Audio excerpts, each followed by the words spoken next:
let's go back to the loneliness of leadership. Mm.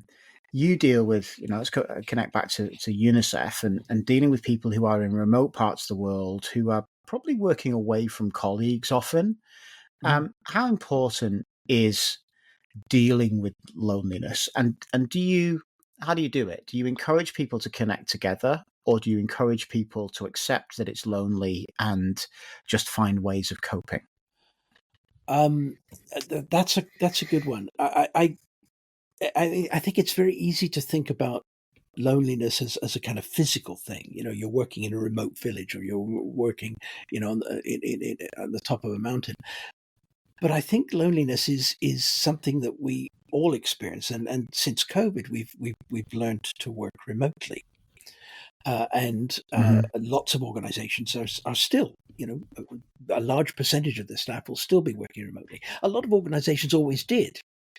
You worked in sales. That can be very isolated. Yeah.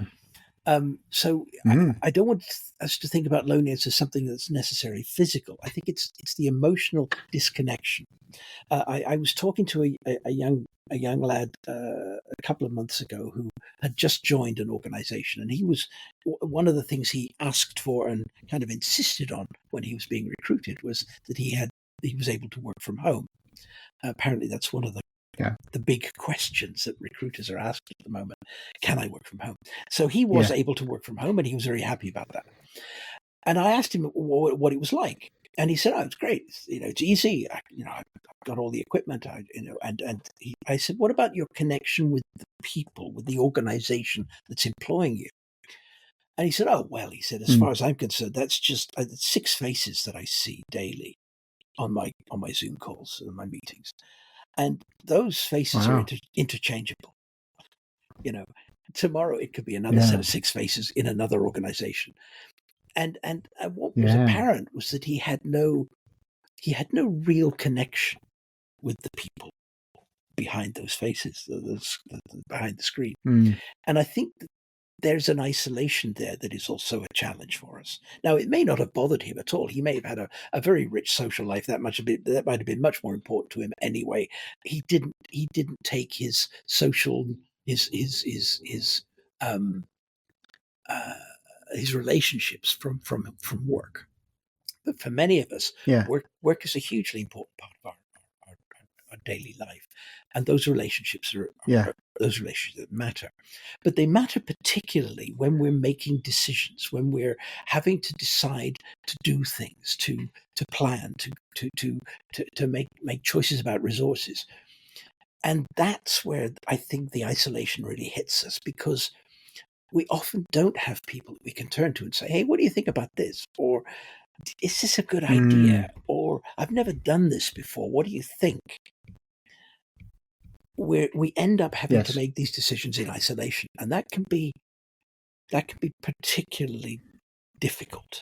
There's a curious psychological thing called hypervigilance, and we've noticed it a lot as people have been working remotely. You begin to turn inwards, and those little voices inside your head interrogate the smallest detail. So, for example, you don't get included on this week's Zoom call.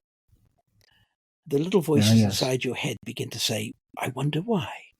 Why didn't they include me? How come I wasn't on the list? What does that mean? Well, maybe I'm being marginalized. Maybe I'm being moved off. Maybe this is the end of my job here. Maybe this is the end of my career. In fact, I'm not going to be able to pay the mortgage. I'm going to have to move. I'm going to be sleeping in a cardboard box." The little voices inside your head begin to examine in great detail those little inconsistencies or those little errors. And if we were in the office, we would just turn around to somebody and say, "Did you get this email?" "No." Oh, somebody messed up. Okay, that's fine. It would be dealt with. Whereas when we I agree. when we're on our own, we just think about it a lot.